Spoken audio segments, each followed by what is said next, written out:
São 10h20, vamos então ao Visto de Fora, uma edição muito especial porque é a primeira do ano. Já está a postos para o comentário dos temas da atualidade o Olivier Bonamici, que está aqui mesmo ao pé de mim. Olá, bom ano. Bom Olivier, dia, obrigado e bom ano dia a todos. A Begonha Nigas hoje está à distância. Bom dia, Begonha, bom ano. Muito bom dia, bom ano para todos. Podemos saber onde estás ou não? Sim, pode-se saber. Eu estou neste momento nos picos de Europa. É isto, hoje vai ser pico de audiência. Rodeada de neve, com uma paisagem maravilhosa. Ora, muito bem, e sem o jornalista da Renascença Miguel Coelho, não seria não só a mesma coisa, como se calhar eu sozinho não era capaz com tanta arte e um engenho que tem o Miguel. Bom dia, Miguel. Olá, Paulino, bom dia, Olivier e Begonha, bom ano para todos. Já agora entraram bem no ano novo, têm conseguido fintar a Omicron. Olivier. Bem, por enquanto eu conseguia, os meus filhos é que não, mas está tudo bem com eles, obrigado. E tu, Begonha? Sim, eu entrei perfeitamente. De feito, estou cá na montanha com a família. Das Astúrias, não é? Nas Astúrias, isso é. Então crucemos os dedos. E vocês, começaram bem? Sim, muito obrigado. Muito Começámos bem este obrigado. novo ano, que todos esperemos que arrume de vez esta questão da pandemia e claro que a Covid vai ser um dos temas fortes desta primeira edição do ano do Visto de Fora. Muito bem, vamos então avançar neste Visto de Fora, mas deixem-me primeiro recordar que o programa é uma parceria da Renascença com a Euronet, a rede europeia de rádios.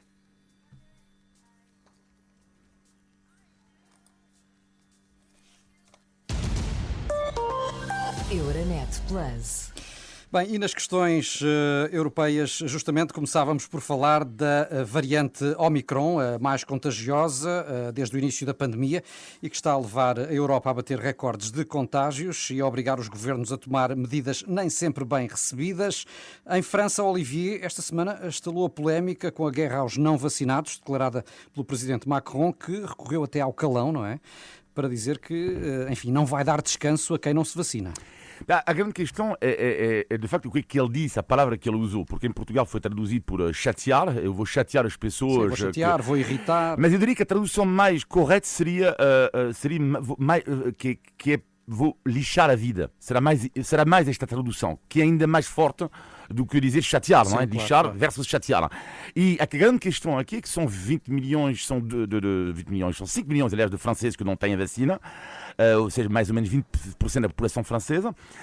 E sobre a questão do conteúdo em si, o que é que ele diz em França fez alguma unanimidade sobre o conteúdo, porque de facto, aliás, os próprios hospitais dizem, desculpe, mas estamos a desprogramar operações para as pessoas, para depois atender as pessoas que não estão vacinadas. O grande problema é a forma. E será que o Presidente da República pode usar este tipo de palavras? Eu acho pessoalmente que não, porque é alguém que tem que ser, pelo menos, ter muito cuidado, porque os não vacinados são cidadãos, não é? Que eu saiba. E o Presidente da República tem que ter alguma cautela quando fala desta forma. E é uma polémica que estala em plena pré-campanha presidencial. Exato. Sim, porque os presidenciais são de mês de abril. Em Espanha, Begonha, qual é a situação nesta altura em relação à pandemia? Continuam muitíssimos casos, não é? Está-se a disparar por causa do Natal, das reuniões familiares, mas digamos que ainda que aumentem os casos, não tivemos declarações da parte do primeiro-ministro espanhol Pedro Sánchez, como aconteceu com Emmanuel Macron, não é? É dizer, está-se a lançar esa mensaxe de vacinação. A vacinação está a correr muito bem, a vacinação de crianças, como acontece em Portugal, e também a vacinação da terceira dose, a dose de reforço, não é? Eu, por exemplo, agora, nas Astúrias, onde me encontro, também é uma das comunidades autónomas de Espanha onde mais pessoas vacinadas há, mas sem dúvida as declarações do Macron chegaram também até cá, não é? Porque pode ser até um exemplo, esperemos que não, para o resto dos líderes, não é? Porque já estamos a chegar ao ponto de tentar de amenazar e os próprios governantes amenazar as pessoas não vacinadas, não é? Para para entrar em determinados locais ou fazer uma vida normal. Ameaçar, e mais do que isso, porque em Itália foi tornada mesmo obrigatória a vacina para maiores de 50 anos, com Sim, multas pesadas para quem não se vacinar. Pode ser um recurso cada vez mais frequente, este do recurso à vacinação obrigatória? Sí, sí, sin dúbida. Eu acho que estamos nesta fase. Xa falamos antes do Natal disto, e Italia foi o primeiro país que realmente, lémbrense, mas estamos a falar xa do mes de novembro, lanzou esta mensaxe, non é, da vacinación obrigatoria, e vai ser recurrente mesmo. E aconteceu con un tenista moito coñecido, que Olivier coñece, que precisamente para entrar en Australia. Bom, todos conhecemos, não é? Faz-nos essa Que justiça. todos coñecemos, non, mas digo para que le fale, mas que para entrar precisamente na Austrália impediram tudo precisamente por não estar vacinado, não é? Sim, porque eu acho que o que está a acontecer a Djokovic reflete um pouco o que está a acontecer em outros sectores de atividade para os não vacinados, porque presumimos que Djokovic não seja vacinado. Agora, em relação à questão da Itália, o que é super interessante, no caso italiano, é ver que, ok, obrigação, de uma certa forma, vacinal para as pessoas com mais de 50 anos. O que é interessante porque a Itália é um país onde há muitos idosos, aliás, um italiano em cada dois tem mais de 50 anos. Mas o que eu achei inacreditável no debate na Itália é que chegou a ser equacionado a obrigação da vacina, podem ouvir bem, porque isto é uma medida inacreditável, para até fazer as suas compras no supermercado. Depois foi rejeitado, mas estamos a chegar a este ponto. Foi uma proposta, depois não houve consenso e tudo isso, mas quando chegas ao ponto de equacionar quem não tem vacina não pode fazer as suas compras, então estamos a ver que o debate está mesmo aceso. É preciso E ver depois temos que a maior parte dos contagiados, pelo menos em Espanha, já se fizeram vários estudos e são maiores, aproximadamente entre 20 e 30 anos. São as pessoas, o maior número de contágios neste momento na Espanha, não sei no resto dos países. Sim, mas Portanto, no caso de isto Itália também dá eu para vinha pensar. sublinhar esse facto, é dos países que está a registrar o maior número de óbitos per capita nesta vaga da pandemia, com bem mais de 200 mortes por dia, o que já é de facto um número Muitíssimo. muito elevado e que justificará, na opinião das autoridades italianas também, medidas mais musculadas. E foi precisamente em plena vaga da pandemia, esta nova vaga provocada pela Omicron, que arrancou a presidência francesa da União Europeia, a 1 de janeiro, sendo pelo meio, como referimos há pouco, vamos ter as eleições presidenciais. Olivier, quais são os grandes desafios para Macron, os desafios europeus, e como é que ele vai tentar compaginá-los com a campanha interna?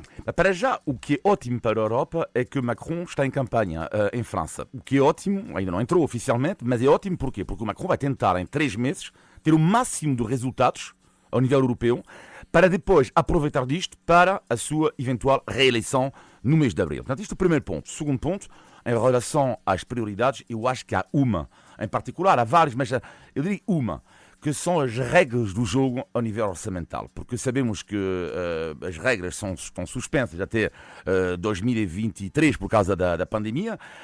Vimos que Mário Draghi está mais ou menos de acordo com Macron, ou seja, as regras não podem ser as mesmas do que antes da pandemia. Eram os tais 3% de déficit no máximo, as questões relacionadas com a dívida pública, etc. Mas eu acho que sobre as regras orçamentais, sobre a questão do clima, sobre a questão das migrações, eu acho que a França vai ter muito cuidado num ponto, que é menos lirismo, menos romantismo, que é os problemas dos franceses, e mais iniciativas concretas. Aliás, houve alguém do Instituto Jacques Delors que dizia algo que eu gostei imenso, que esperemos dos franceses menos de Victor Hugo e mais de Robert Schuman. Menos de Victor Hugo, o escritor, mais de Robert Schuman, um dos pais fundadores da União Europeia, com medidas concretas para a Europa. Sim, mas neste contexto tão difícil, Olivier, com a Alemanha ainda a procurar o caminho, com esta nova coligação tripartida que entrou há pouco mais de um mês em funções em Berlim, parece que Macron tem efetivamente condições para se afirmar como grande líder europeu? Eu acho que ele tem, porque é evidente que o novo chanceler alemão também ainda não está lançado, por assim dizer, a nível... Não, e tem até havido, nos últimos dias, vários desentendimentos entre a coligação alemã. Eu acho que Macron tem, porque Macron é mesmo um pró-europeu. Ou seja, é alguém que tem a Europa no sangue. E isto, depois da saída de Angela Merkel, é evidente que isto é um trunfo para o presidente francês. E na tua perspectiva, Begonha, quais são as expectativas para estes 6 meses de presidência europeia assegurada por França e, em concreto, por Emmanuel Macron? Há uma que é fundamental, que é combate e vitória contra a pandemia. É dizer, se se conseguir isto, se a Europa se convertir, digamos, na abanderada, na líder ou no líder neste combate, non é? Cos laboratorios, con unhas políticas determinadas, non é? Porque a Europa, lembremos, que é un continente moito afectado pela pandemia, non é? O noso continente está a sufrir moitísimo, non é? Foi o primeiro fora da Asia onde se descubriu, onde comenzou a pandemia, non é? Depois da China, ou pelo menos que se saiba, e estamos a sufrir moitísimo económicamente. Entón, para Macron, acho, e xa se ve con este discurso, non é? Con esa dureza de discurso do que falábamos a un momento, a prioridade é esa, porque depois, paralelo a esta prioridade, temos as revoltas sociais. Estamos a ter inmensos protestos xa na França, na Italia, na Alemanha, temos tamén en España, falábamos dos enfermeiros, os colectivos de saúde, non é? Esta pandemia trouxe moitos problemas sociais e protestos, non é? Por tanto, para mí, esa é a principal prioridade. Eu sí que vexo a Macron líder da Europa, mas penso que non pode seguir nesa senda de dureza con ese discurso tan excesivamente duro. Tende a calmar un bocadiño o seu discurso. Tendo, no entanto, também, Olivier, a frente externa, ou seja, Macron quer que a Europa consiga afirmar-se no plano da defesa de forma autónoma em relação aos Estados Unidos. Sim, porque eu acho que é das grandes questões a nível da soberania europeia. Macron faz questão disso e eu acho que em relação a isto há uma unanimidade na Europa. Eu acho que não será difícil, tendo em conta as fraquezas que mostrou a Europa durante a pandemia, que está a mostrar que a Europa tem absolutamente que reforçar a sua soberania e não só na defesa. Em Espanha, Begonha, o Ministro do Consumo está, entretanto, no meio de uma guerra, não é? Com os industriais da carne, por causa de declarações que fez ao jornal britânico The Guardian. O que é que se passou em concreto? É autenticamente surreal. Como diría o noso Olivier, Alberto Garzón, que por certo é riojano como eu, non é? E vegetariano, é vegetariano, mas é unha terra de carne de borrego excelente, non é? De chourizos, de enxidos. E entón, que acontece co Alberto Garzón? O Alberto Garzón casouse e teve unha festa para máis de 200 persoas con carne, porque iso se sabe. Mas ele, que é o ministro de Consumo, falou a The Guardian há uns días e dis que a carne de España que se exporta non é boa, non é de boa cualidade. Imagine o que significa isto para as empresas cárnicas de España, non é? Imagine que isto acontecese en Portugal, non é? Que é moito importante para a economía española, mas de todo tipo de carne, non é? E dizer que as empresas de carne en España, a carne que exportan, non é de boa cualidade. Entón, todos os colectivos ganaderos de España pediran a súa dimisión. Que acontece? Que o primeiro ministro español, por enquanto, parece que é socialista e ele pertence ao grupo de Podemos, non exactamente Podemos, era Esquerda Unida, mas parece que non vai demitirse, ni vai obrigar a se demitir ao ministro porque é da coaligación de goberno que apoia a Pedro Sánchez. Por tanto, a polémica está servida. Mas servida, a verdade é que a carne em Portugal é melhor, Begonha. Non, eu acho que non. Acho que os chuletones... Olla, eu estou a comer unha carne estes días nas montañas asturianas e uns enxidos que eu non quero dar invexa, Non quero dar invexa. E uns queixos que ficamos a aguardar as amostras no teu regresso. Exatamente. Paulino, vamos avançar? Vamos avançar. Sim, avançamos. Recordamos que estamos então no Visto de Fora com o Begonha Nhigas e o Olivier Bonamici. É uma parceria da Renascença com a Euronet, a rede europeia de rádios. Euronet Plus. E por cá, o Primeiro-Ministro anunciou ontem as medidas que vão vigorar a partir da próxima segunda-feira, quando terminam as 2 semanas de contenção em que o país tem vivido. O que é que vos pareceu? Começo por ti, Olivier. Em Portugal parece que mereceram bastante consenso estas alterações anunciadas ontem. Sim, porque estamos a ver que, o regresso à escola, tudo isso, estamos a ver que se não há grande polémica em relação a estas medidas. Eu diria, em relação ao resto da Europa, o que é interessante no caso de Portugal nestas medidas é que Portugal não está a tentar castigar, entre aspas, os não vacinados. Porque é preciso também não esquecer que Portugal, apesar de haver uma taxa elevada de vacinação, também existe uma parte da população que não é vacinada. E parece que o governo português não está, neste momento, a atacar, ao contrário de outros países, falamos há pouco da França, mas também existe na Itália, na Grécia, na Áustria, na Alemanha, etc. Não está a tomar o mesmo rumo, por isso também há menos polémica em Portugal. Sim, Portugal, aliás, é, nesta altura, a begonha dos países europeus com medidas menos drásticas para enfrentar esta vaga da pandemia. Sí, con medidas menos drásticas, mas, por exemplo, nas escolas eu acho que Portugal tamén o está a facer moito ben o que son os isolamentos. É verdade que os pais protestamos, non é? Porque é normal, se os nosos fillos van a casa e fican confinados, se houver só un contacto próximo ou así nunha aula, mas depois isto está a fazer que se contenha melhor a pandemia. E essa é uma das questões, é que o conceito de contacto de risco vai ser alterado a partir de segunda-feira, ou seja, vão acabar as turmas isoladas em casa. Se houver um colega doente, os restantes alunos não terão de ser isolados. Até que ponto é que isso não pode representar um risco? Pois vamos ver, en España isto xa se faz desde sempre, en todos os momentos da pandemia, nos últimos tempos, é o que está a vigorar neste momento, por iso estaba a explicar isto, que non había medidas tan fortes como en Portugal, por iso eu non quero avanzar nada, é dizer, vamos ver a partir de próxima semana como é que corre todo, porque lembremos que os contagios que surxiren precisamente nestes días e nos próximos días tamén van ser decisivos para ver e os que van a acontecer tamén de aquí a fin de xaneiro, cando a vida volte á normalidade e todas estas contenções non se xan tan rígidas, tan fortes, non é? Entón, até o fin de xaneiro vamos ter momentos de incerteza, eu penso, de subida e baixada, a ver que o que acontece, non é? Com isto. E a redução do período de isolamento vai permitir também, Olivier, libertar muitas pessoas, muitas dezenas de milhares de pessoas que têm estado em casa e a afetar alguns setores de atividade. Pode ser uma forma de responder justamente a esta dificuldade com que muitas empresas já se estavam a debater, porque grande parte dos trabalhadores estão de facto em isolamento.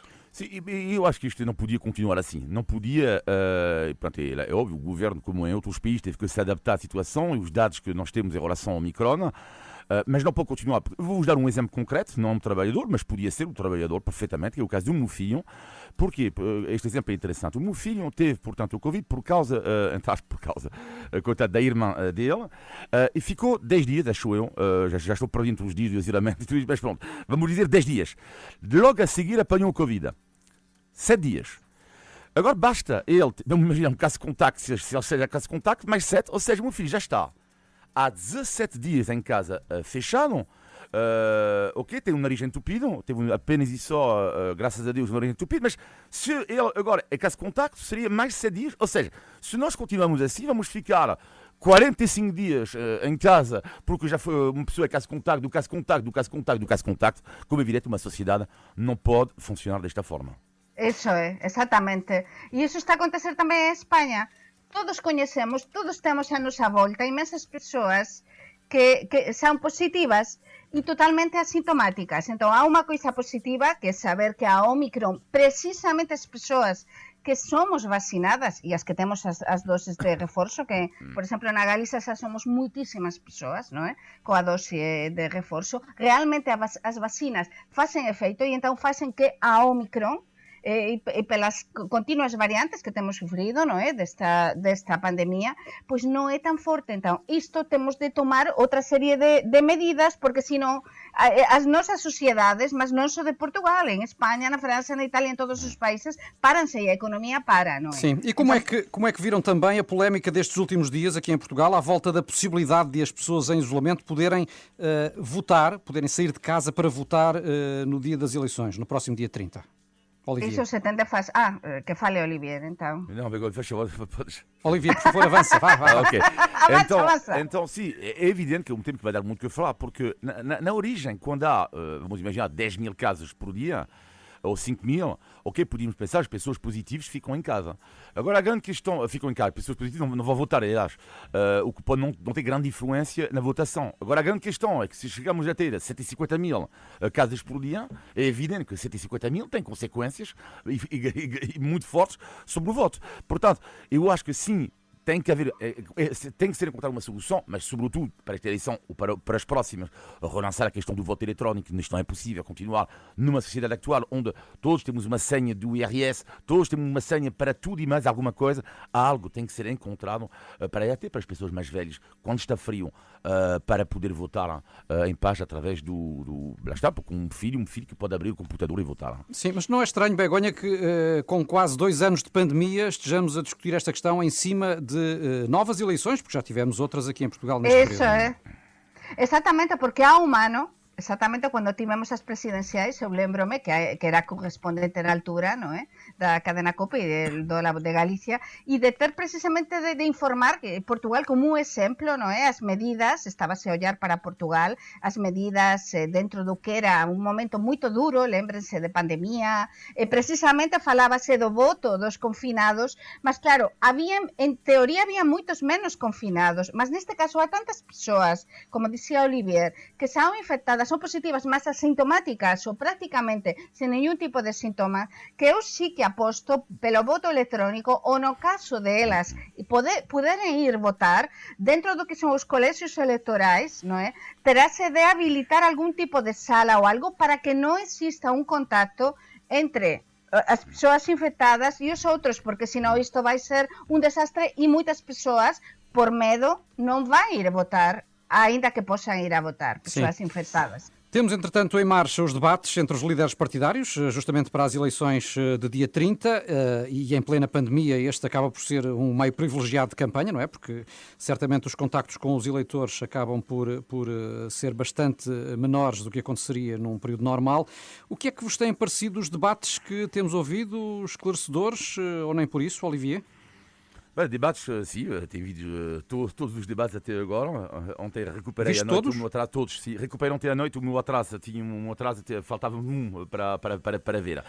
E então, eu diria rapidamente, porque há tantas coisas para dizer, desiludido com o Rui Rio no debate contra André Ventura. Achei o Rui Rio em grandes dificuldades para mostrar claramente qual é a sua diferença com André Ventura.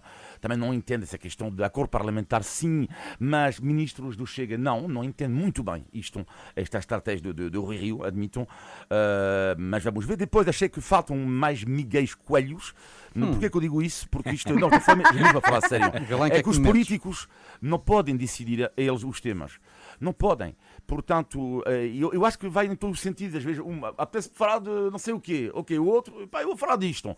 Não, eu acho muito estranho que existem coisas que preocupam imenso os portugueses e há alguns temas que estão a ser poucos abordados. A questão do poder de compra, por exemplo, está a ser muito pouco abordado no debate. Finalmente, o último ponto, António Costa, uma besta política, claramente. Portanto, animal político, nesse sentido. Em francês, besta política, por isso traduzir mal, desculpa, animal político.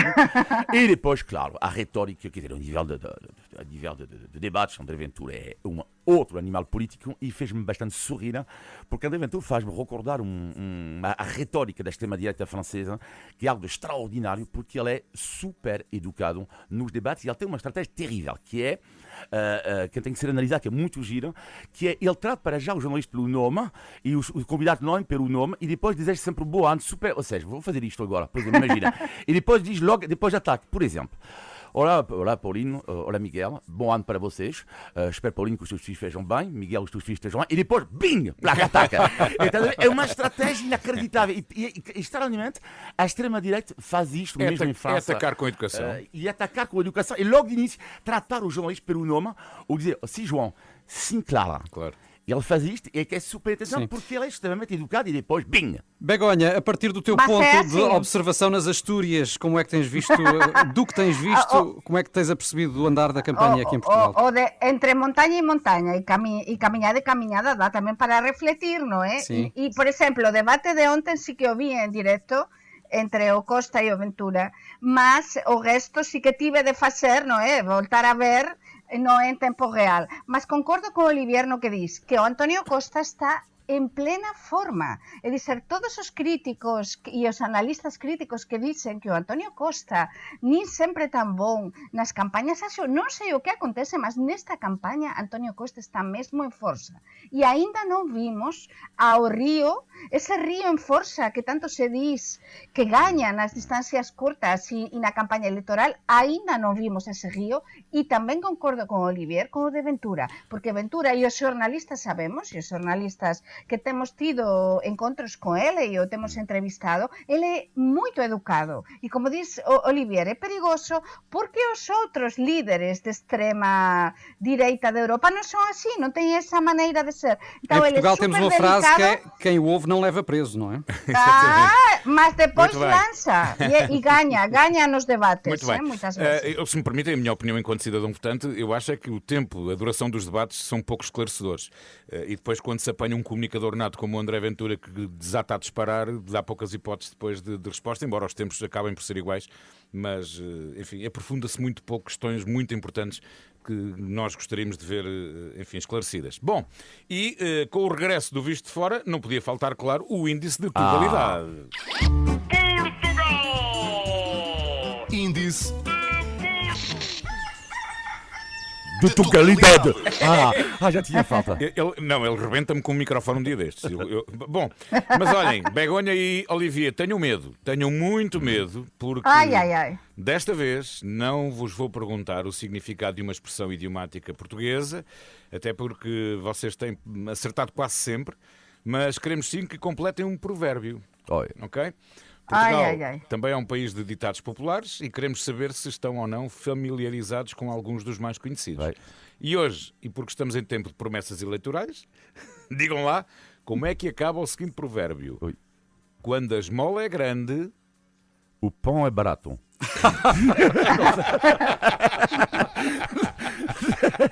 Não sei, inventei agora. Essa faz-me lembrar a outra. Chuva em novembro, Natal em dezembro. Begonha, quando a esmola é grande... Não sei. Quando a esmola é grande... Sim, quando a esmola é grande... Não sei. Não chegas lá. Não. Eu não sei, sinceramente. Então, Olivier, acho que tu também não sabes. Tu não sabes também. Desta vez têm desculpa, Paulinho, porque foram surpreendidos com esta nova modalidade. É verdade. E muito bem, Miguel, e muito bem. Bom, então, meus queridos amigos, quando a esmola é grande, o pobre desconfia. Sim, eu já tinha. Eu não sabia. E o que é que isso quer dizer? Significa que é difícil acreditar quando a generosidade é excessiva. E no caso da campanha podemos dizer quando as promessas são muitas, o eleitor desconfia, não é verdade? Ok. Muito bem, Miguel. Índice de totalidade. Faltam 13 minutos para as 11 horas. Antes de fecharmos, temos ainda, como sempre, o positivo e o negativo da semana, na opinião dos nossos comentadores. Vamos ao negativo, Begonha. Pois o negativo ten a ver con a situación tamén da saúde e dos hospitais en Portugal, non é? Por causa da pandemia, os doentes de outras doenzas, non é? Como ben sabemos, sofren, non é? Porque os médicos, os enfermeiros están hiperocupados e non poden atender a todos. Eu teño o caso dunha persoa moito querida que para mí é como a avó dos meus netos en Portugal, Diolinda, unha grande amiga que deu conta dos meus fillos durante moitos anos, que está neste momento, non sei se nos está a ouvir, mas ela está internada, hospitalizada no Hospital de San Xosé de Lisboa e está desde día de Ano Novo para ser operada dun brazo e en vez de estar na súa casa a espera de ter unha cama e unha vaga para ser operada, ten de estar, primeiro esteve nas urxencias e agora na enfermería e aínda non sabe cando vai ser operada. Mas isto por qué? Por que este descontrolo? Por que ela ten de ficar no hospital e podía esperar en casa? Precisamente porque está a tentar procurar un espaço para ela, mas non ten sentido isto. Há moitas coisas que teñen de mudar. Olivia, o teu negativo? O meu negativo tem a ver com as condições de viagens de avião que estão cada vez piores na Europa. Eu apanhei o avião 2 vezes, mas não só, imagino que vocês também, nos últimos anos, e o preço da questão do bilhete barato, é claro, há cada vez mais pessoas que viajam, a democratização do avião, tem consequência, uma delas é de facto estamos em condições, isto é lamentável, tipo as condições de espera, tempo de espera, e não só que tem a ver com a pandemia, estamos depois metidos como sardinhas nos terminais à espera, pessoas coladas uns aos outros, ou seja, eu acho que isto é terrível, algo teria que ser feito para viajar mais ou menos em condições, e está cada vez pior na minha opinião isto. Já vai longe o tempo do glamour de viajar de avião. Completamente, isso eu queria dizer, o glamour, não, esquece. Porque tinha realmente glamour. Ora bem, vamos ao positivo, Begonha. Pois o positivo chamase 20 anos de matrimonio. Acabo de facer 20 anos de casada, acabo de facer no día 5 de xaneiro, mesmo véspera de chegar os Reis Magos de Oriente, que aquí en España é unha confusao, unha festa maravilloso. Estes días en España son moito especiais, non é? Para crianzas, e non crianzas, para todos, mas para mí é especial, non é?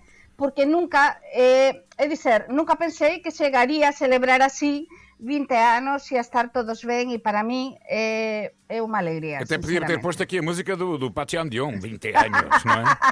Mas olha, ainda te faltam 10 para me apanhares. Ai, meu Deus, está bem. Olivier, o teu positivo. Sim, parabéns, para já, Begonha. Obrigada. Um positivo da semana tem a ver com uma experiência inacreditável que aconteceu lá está, no aeroporto, genial. É que, vou contar rapidamente a história, porque eu perdi, estava a ler um livro num regresso de França para Portugal, e a ler o livro, e era um policial, quer acabar, o policial, quem é que matou, quem é o assassino, não sei. E leio durante, quando chega em Lisboa, leio no autocarro, e de repente estou no autocarro e digo, meu Deus, esqueci-me do meu telemóvel no avião. Então peço ao homem, algo que nunca tinha acontecido, não é? Peço ao homem do autocarro, ele diz, ok, vai num terminal, não sei o quê, achados e perdidos, nós vamos tentar a solução. E esperei uma hora, só que havia um problema. Como é que eu ia informar a pessoa que estava à minha espera? Que via no avião, não é? O avião chegou, e nada do Olivier. E depois, uma coisa genial, é que os portugueses, à minha volta, muitas pessoas emprestaram-me o telefone para eu fazer uma chamada. Só que depois apercebi-me, e será isto o positivo da minha semana, porque eu acho que dá para refletir. As pessoas todas, 3, 4 pessoas, emprestaram o telemóvel. E pode ligar quem quiser, só que há um problema. Não tens os números, mas não sabes? Não, é que ninguém sabe o número de ninguém. Mas é verdade. Eu só conheço o meu número, que vocês só conhecem o vosso número. Mesmo. E não conheço o número dos meus filhos, não conheço os números da minha namorada, não conheço o número de ninguém. Que era uma coisa que há alguns anos acontecia, nós tínhamos esses números de cabeça. De cabeça, exatamente. É verdade. Se calhar da saúde 24, eu sei. Mas não ia ligar a saúde 24 para dizer que eu tinha chegado, não é? Mas hoje em dia já não conhecemos o número de ninguém. Eu dou-te um bom exemplo. Por exemplo, numa superfície comercial em que tens aqueles cartões de desconto, está o cartão em nome da minha mulher, e que eu não tenho o cartão porque ele é digital, não é? E quando sou eu ir às compras, tenho que sempre dar o número de telefone para associar à conta. Eu tenho sempre que ir ao telemóvel ver o número dela, que eu nunca sei o número dela. Isto é um bom exemplo daquilo que estás a dizer. Pelo menos 2 ou 3 números devíamos ter decorados. Olha, e como é que fizeste? Não nos deixes esta expectativa, não é? Encontraste o telemóvel? Recuperaste? Sim, recuperei. Só o final da história, que a história é genial. Não. Mas o aeroporto estava fechado. O serviço de achados e perdidos estava fechado. Tinha 5 minutos. E afinal, eles deram um telemóvel num outro serviço em baixo. Eu tinha 5 minutos. E tinha com malas, eu caí no chão, no meio do aeroporto, caí no chão, e até uma pessoa que me reconheceu e disse-me, porquê que o senhor está no chão? E de repente vejo o homem da Grand Force, não sei o quê, que me entregou o telemóvel 1 minuto antes do fecho do serviço. O verdadeiro Tom Hanks de terminal do aeroporto. Ai, Olivier. Estamos no final de mais Olivier. Estamos no final de mais um Visto Fora. Todas as semanas conversamos sobre a Europa, Portugal e os portugueses. Já sabe, podem enviar os seus comentários e sugestões para vistofora@rr.pt. Olivier, Begonha e Miguel, foi muito bom voltar a estar convosco, embora à distância com a Begonha. Para a semana, se Deus quiser, voltamos. Bom fim de semana. Um abraço, bom fim de semana. Bom fim de semana.